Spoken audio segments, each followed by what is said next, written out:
Blessed are the poor in heart, for they shall see God. Now, this is one of the most easily misconstrued of the Beatitudes. The language of purity has often been narrowed to moral cleanliness and sometimes to a particularly restrictive view of sexual moralism. In that register, purity becomes a way of policing behaviour or protecting boundaries. But that's far too thin an understanding for what Jesus is doing in the sermon. The heart, biblically speaking, is not merely the seat of emotion. It names the centre of the person. Desire, thought, will, imagination, attention, and intention. That being so, purity of heart is not about being inwardly spotless. Rather, it's about integration. It's about the healing of divided desire. And it's about a life no longer split between competing loyalties, false narratives, compulsive distractions, and self-protective performances.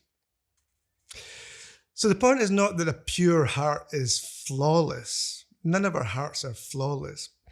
It's more that a heart becomes whole when it is pulled together, when it's integrated. So the promise attached to the Beatitude is important, for they shall see God. Now, seeing God is best understood as a form of perception shaped over time.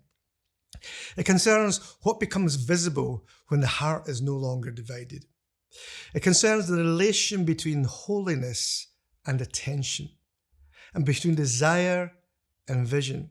In this lecture, we will follow 3 lines of inquiry: what purity of heart means, the divided heart, and the forces that fragment attention, and what it might mean to see God in prayer and in public discipleship.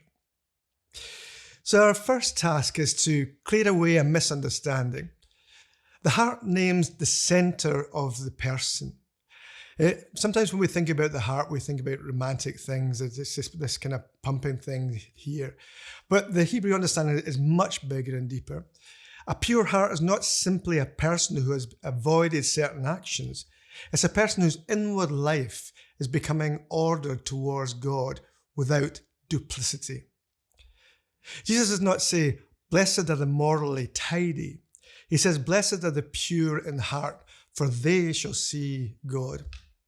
Now, this suggests that purity is bound up with perception. Something about a heart healed from division makes truthful seeing possible.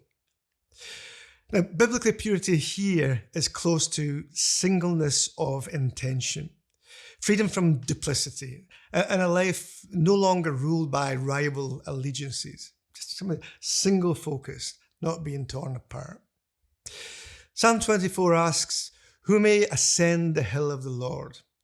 The one with clean hands and a pure heart, who does not lift up their soul to what is false.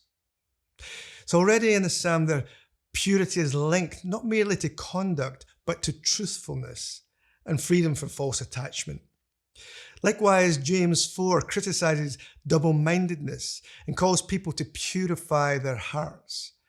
Again, the issue is not simply contamination, but divided loyalty. So the contrast is not pure versus impure in a moralistic sense alone. It includes the moral, obviously. It's integrated versus fragmented, or truthful versus false, single-hearted versus double-minded. The divided heart can never really find God. If purity is integration, then having a divided heart becomes the central problem. Elijah illustrates this well. He asks Israel, how long will you go limping with 2 different opinions? Jesus similarly says, one cannot serve 2 masters. So the biblical concern is repeatedly with divided allegiance, fractured attention, and the inability to love God wholly because one's desires are dispersed amongst rival objects of trust and meaning. And we looked earlier at how that happens, how our desires are shaped and formed by all sorts of things. But this point on desire is very, very important. Many of us live inwardly scattered lives. Our attention is fragmented. Our desires are pulled in multiple directions. Our selves are dispersed across screens, roles, anxieties, appetites, and performances. We may still believe in God, pray intermittently, or speak sincerely of discipleship, yet at the same time remain inwardly divided by the sheer force of competing claims. And that division is not only behavioral, it's affective and it's imaginative. It shrinks our imagination. We may desire God, but also desire the securities that make God feel unnecessary. We may long for truth, but also for narratives that preserve our innocence. We may speak of justice, but remain attached to forms of comfort that actually, in the end, resist it. So we may seek contemplation, that deep relationship with God, but find ourselves unable to endure silence because distraction has become our native shelter. So a divided heart is not simply a heart that sins in obvious ways. It's a heart unable to attend wholly because it continually being claimed by other liturgies of desire. Now, several forces pull the heart apart.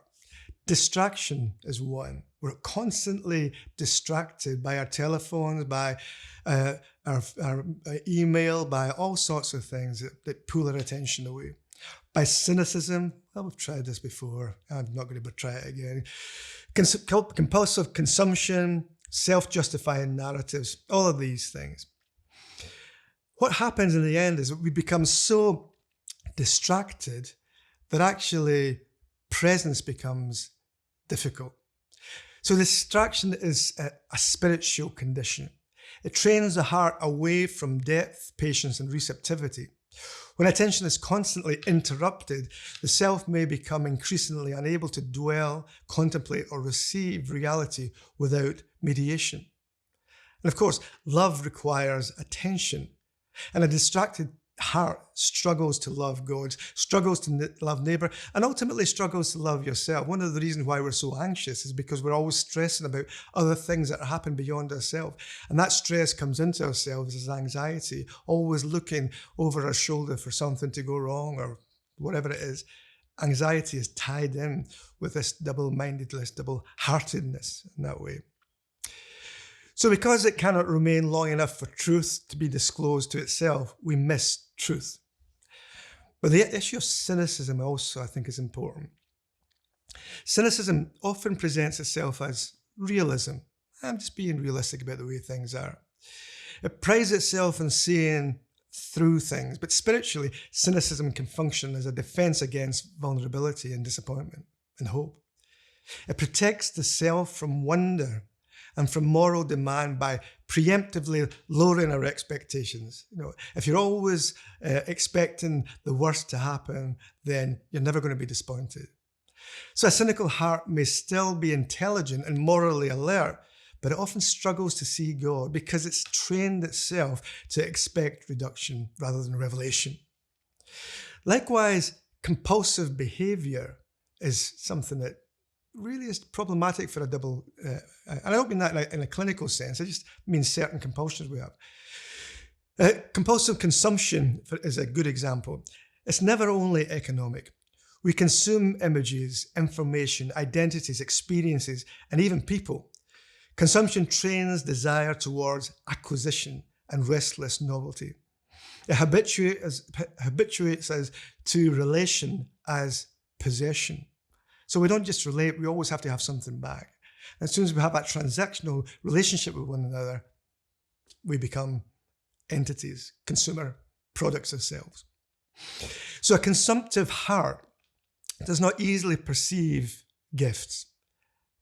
Why is that? Because if you're constantly in a transactional mode, you don't understand the concept of gifts. How can you possibly give you something? I have to give something back. How can God possibly give me something for nothing? I have to give something back. And so that cultural compulsion, consumer compulsion, becomes part of your spiritual life.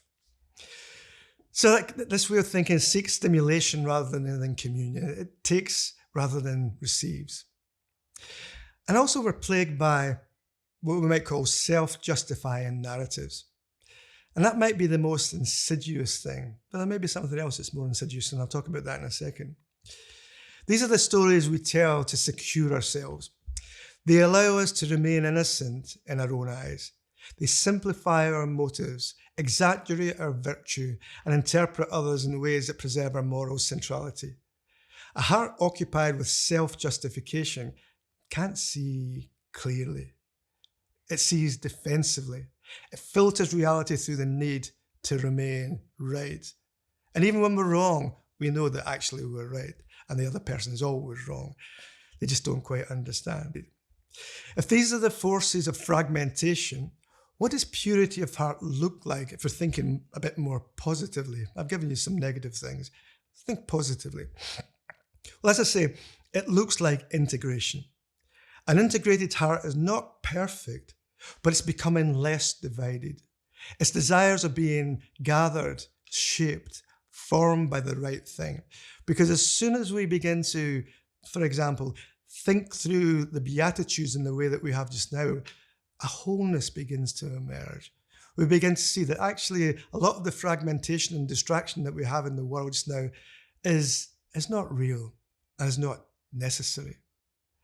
So as our desires are being gathered, our attention becomes steadier. We've become present. Our loves are being reordered. An integrated heart means that we have a self-understanding that's less dependent on denial. An undivided heart has to do with being in relationship with God in ways that are not intermittent and more determinant of the whole life. Not simply that we get up in the morning and we use whatever app we do to do our devotions and then the rest of the day is like in something different. It's to take that devotional space and take it into the whole of our life. When that happens, our hearts begin to be healed.